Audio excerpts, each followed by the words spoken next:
हमने हमेशा गोवा को दो ही हिस्सों में देखा है, या नॉर्थ गोवा की पार्टीज या साउथ गोवा के काम बीचेस। लेकिन इस दफ़ा गोवा का एक और चेहरा सामने आया, थोड़ा खामोश, थोड़ा अनसुना, पर शायद सबसे सच्चा।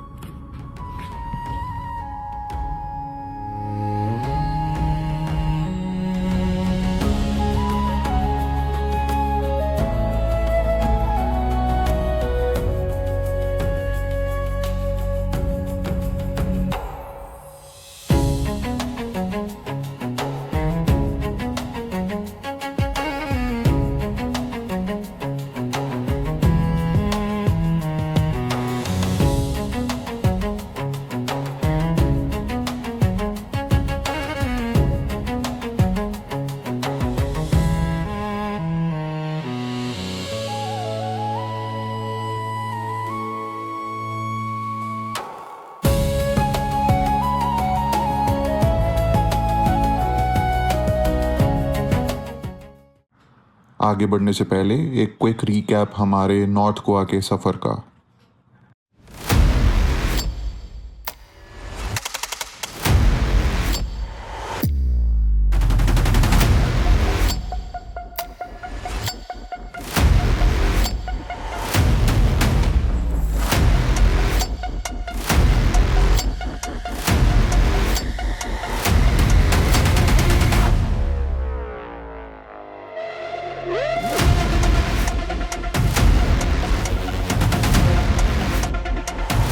हम निकल पड़े हैं अब साउथ गोवा की तरफ, जहाँ पर हमारा सेकंड वीडियो शुरू होगा।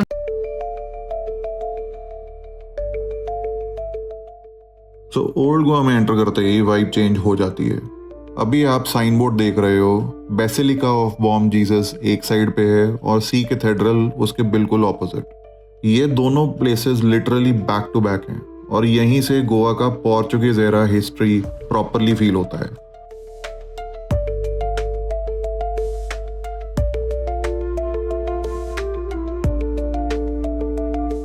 पहले बात करते हैं बॉम जीसस की। बॉम जीसस सिर्फ एक ब्यूटीफुल चर्च नहीं है, ये प्लेस फेमस है क्योंकि यहीं पर सेंट फ्रांसिस जेवियर के मॉर्टल रिमेन्स रखे गए हैं। उनकी स्टोरी का मेन पॉइंट गोवा में नहीं, गोवा से काफ़ी दूर स्टार्ट होता है। फ्रांसिस जेवियर की डेथ शैंगचुआन आइलैंड पर हुई थी, जो चाइना के पास है। वहाँ उनको पहले बरी किया गया। जो भी डॉक्यूमेंटेशन अवेलेबल है उसके मुताबिक बरियल में क्विक लाइम ऐड किया गया था ताकि डीकम्पोजिशन फास्ट हो, ताकि ट्रांसपोर्टेशन इजी हो जाए। लेकिन जब कुछ टाइम बाद उन्हें एक्सह्यूम किया गया तो रिपोर्ट्स में ये मेंशन मिलता है कि बॉडी काफी इंटैक्ट थी। इसी वजह से लोग इसको रिमार्केबली प्रिजर्व्ड रिमेन्स के कॉन्टेक्स्ट में याद करते हैं और यही चीज इस प्लेस को बिलीवर्स के लिए एक्स्ट्रा सिग्निफिकेंट बनाती है। फिर जर्नी कंटिन्यू होती है। शैंगचुआन से रिमेन्स को पहले मलाक्का ले जाया गया और वहां से फाइनली गोवा शिफ्ट किया गया। आज सेंचुरीज बाद भी ओल्ड गोवा में ये स्टोरी एक लिविंग लेगेसी की तरह एग्जिस्ट करती है। इस स्टोरी के अराउंड एक और इंसिडेंट भी फेमस है। पुराने अकाउंट्स में ये एनेक्डोट मिलता है कि एक पब्लिक व्यूइंग के टाइम पर रिमेन्स का टो का part as a relic separate हो गया था। डिटेल्स को मैं ग्राफिक नहीं बनाऊंगा, बट पॉइंट ये है कि रेलिक ट्रेडिशन यहाँ का एक बिग पार्ट बन गया है। और इसी लेगेसी का सबसे बड़ा पब्लिक मूवमेंट होता है सोलम एक्सपोजिशन, जिसमें रेलिक्स को पब्लिक वेनरेशन के लिए डिस्प्ले किया जाता है। इसको पॉपुलरली हर 10 साल के साइकिल में ऑब्जर्व किया जाता है और तब ओल्ड गोवा का एटमॉस्फेयर कंप्लीटली डिफरेंट फील होता है। अब बात करते हैं सी कैथेड्रल की। सी कैथेड्रल को आप ओल्ड गोवा का मेन चर्च भी समझ सकते हो, क्योंकि यहाँ से चर्च एडमिनिस्ट्रेशन और मेजर सेरेमनीज हिस्टोरिकली ऑपरेट होती रही हैं। साइज की बात करें तो काफी सोर्सेज इसको एशिया के लार्जेस्ट चर्चेज में काउंट करते हैं और इसकी एक आइकॉनिक हाईलाइट है यहाँ का फेमस गोल्डन बेल। तो अगर आप ओल्ड गोवा आए हो, ये दोनों स्पॉट्स को एक साथ कवर कर सकते हो and it makes total sense, क्योंकि यहाँ आपको एक ही स्ट्रेच में हिस्ट्री, फेथ और हेरिटेज तीनों मिल जाते हैं। हमारे स्टे के पास ही बैटल बाटिम बीच था, जिसका गूगल पर ग्लोइंग वाटर के लिए काफ़ी जिक्र हुआ था। इसी को वेरीफाई करने के लिए हम चल पड़े बैटल बाटिम बीच की ओर।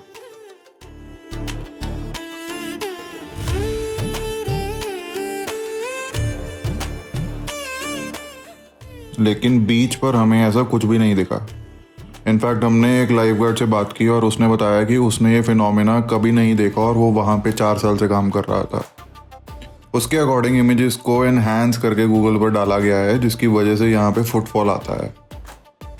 सो कभी साउथ गोवा में जाएं, बैटल बॉटम बीच ज़रूर जाएं, बट ये फिनोमेना वहाँ पे एग्जिस्ट नहीं करता as per the life guard.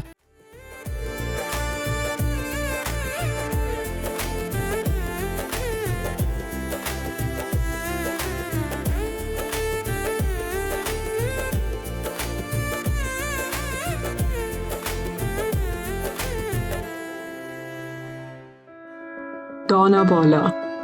अक्सर आपने इस खूबसूरत जगह का रेफरेंस बॉलीवुड मूवीज की शूटिंग जैसे गोलमाल या सिंघम इनके लिए सुना होगा, पर इस खूबसूरत नाम के पीछे भी बहुत सारी कहानियां जुड़ी हैं। अब वो लेजेंड्स हैं या एक्चुअल हिस्टोरिकल फैक्ट है, ये तो हम नहीं आपको बता सकते, पर वो क्या है ये हम आपको जरूर बताएंगे। हिस्टोरिकल वर्जन के मुताबिक ये नाम पोर्चुगीज एरा की एक रियल पर्सनालिटी डोना पॉला अमेरल एंटोनिया डी सोटो मायर से एसोसिएट किया जाता है।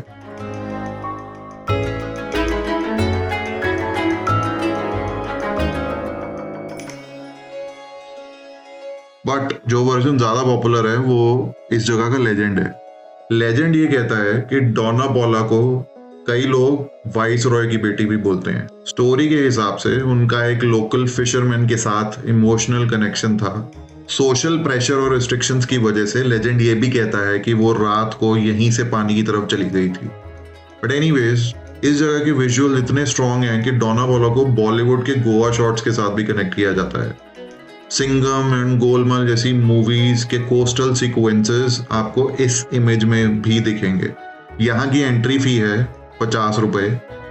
तो अगर आप पंजिम के आसपास हो तो ये प्लेस एक शॉर्ट विजिट के लिए वर्थ इट है।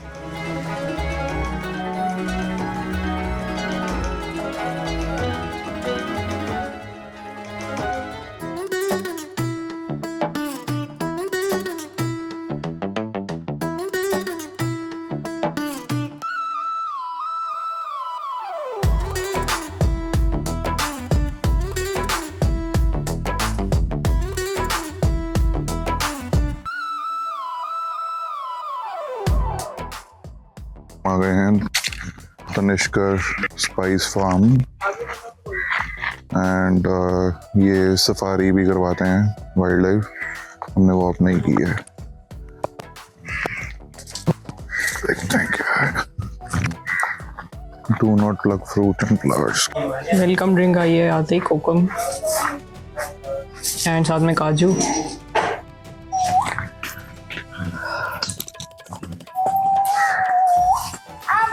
तो आप सबका स्वागत है। मेरा नाम प्राची है, जो हमारे ओनर है उनका नाम चिन्मय तांशकर है।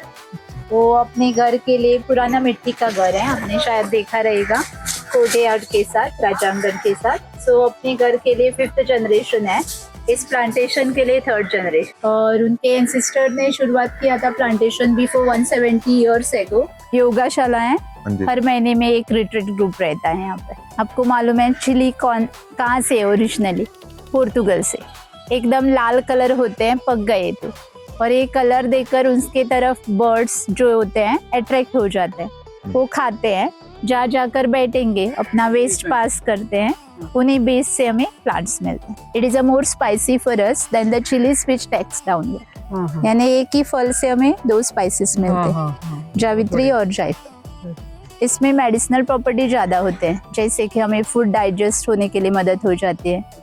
कभी गलती से हमें डायरिया प्रॉब्लम हो जाए तो नटमेग पाउडर नहीं तो पेस्ट उसकी ग्रेट करके हार्ड मटेरियल पर पेस्ट मिक्स करना है, पानी में लेना है, बेस्ट फॉर डायरिया प्रॉब्लम। और आपको कभी सर दर्द भी हो जाए ना तो हमारे लोकल एंसेस्टर इसकी पेस्ट अप्लाई करते हैं। 2 स्पून वाटर में लेना है before bed, it gives good sleep. ये ओरिजिनल स्पाइस है इंडोनेशिया से।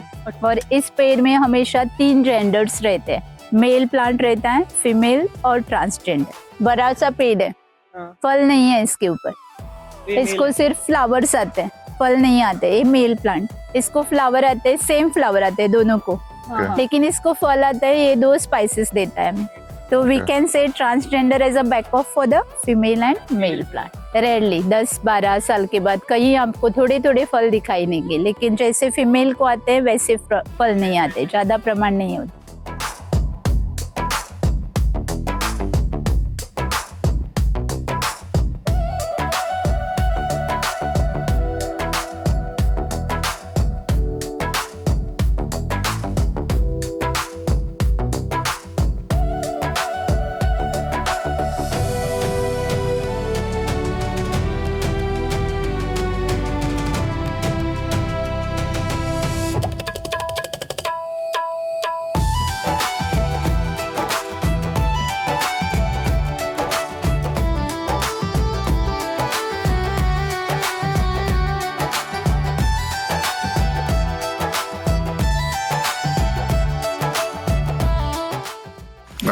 कौन से लैंग्वेज में ये कवर करते हो? English and Hindi? English, Hindi, Marathi, Konkani. और स्पाइसेस नेम सब मालूम है हमें, जैसे कि जर्मनी में क्या बोलते हैं, इब्रू लैंग्वेज में क्या बोलते हैं, वो जानना पड़ता है। ये कंपोस्ट पिट, यहाँ जो भी किचन वेस्ट है डालते हैं। 3 साल के बाद डिग आउट करेंगे best manure for the plant. 2 प्रकार बीज हैं। एक बड़ा वाला है, देखो ब्लैक कलर का अंदर जाने वाला, एक ऑरेंज कलर का है, ब्लैक कलर स्ट्रिप है। जो ऑरेंज कलर के छोटे भी हैं वो वर्कर भी है। बड़े दिख रहे हैं काले वाले एकदम, वो मेल बीज है। और इस कॉलोनी में एक ही क्वीन रहती है, उनका लाइफ स्पेन रहता है 3 months. After mating get over they dies. Worker bee का लाइफ स्पेन एकदम छोटा, 6 वीक्स। वो जब उनको फीलिंग आया अपनी कॉलोनी को रिस्क है अभी, तो हमें स्टिंग करेंगे। तो एक बार उन्होंने स्टिंग किया, 2 मर जाता है बी। यानी अपनी कॉलोनी के प्रोटेक्शन के लिए मरने के लिए भी तैयार रहता है। इसके लिए we are calling them as a soldier. 3 साल में एक मैटिंग करते हैं। एक मैटिंग के बाद रिटर्न आती है कॉलोनी में। Whole 3 year she will be giving eggs for the colony. एक दिन में 800,000 ले एग्स करते हैं, 1-2 नहीं। वो मुझके मूड पर डिपेंड है। एनवायरमेंटल कंडीशन देखती हैं, whether it is a good और नॉट। अगर एनवायरमेंटल कंडीशन बेटर नहीं रहे, उसका मूड नहीं रहे, अपनी डिलीवरी वो कंट्रोल कर सकते हैं। जैसे कि kangaroo, giraffe, chameleon, scorpion, crab female करते हैं, वो भी कर सकते हैं। ये है सर आपका का घर, जहाँ अभी तक रहती हूँ, 5th जनरेशन है अपनी घर के लिए। तो फर्स्ट हार्वेस्ट घर के सामने लगा लेते हैं। ये पुराना घर है सर, इसमें एसी नहीं है, कूलर्स नहीं है, और ये ठंडा है। ठंडा है क्योंकि इसके जो हॉल है एकदम जाड़े है। कितने साल पुराना मैम? घर 257 ईयर्स ओल्ड है। ये देखो, ये जायफल, कार्डमम है, उसमें पेपर, क्लोव, जिंजर है ड्राई, एंड बीच में तुलसी है। फ्लोर कैसे बना है? मिट्टी का। क्लीन किससे किया है मालूम है? काऊ डंग से। It maintain the coolness in the house. इस पर आप चलोगे 5-7 राउंड लेके बैरफुट, तो क्या हो जाएगा? ग्राउंडिंग होने के लिए मदद हो जाएगी। And this is a way how we make garam masala. ये क्ले पॉट्स वो यूज करते थे स्टोरेज के लिए। साइज भी देख सकते हो, नहीं? हाँ, ये तो बहुत ही हर फंकी है। एक पर बॉल रहेगा।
जी अम्मा, मैं घर पे बना सकते ओके, हैं। सो आज सुबह हम गोवा से चेकआउट करने वाले हैं। 2 घंटे में हमारी फ़्लाइट है, या 3 घंटे में हमारी फ़्लाइट है एक्चुअली।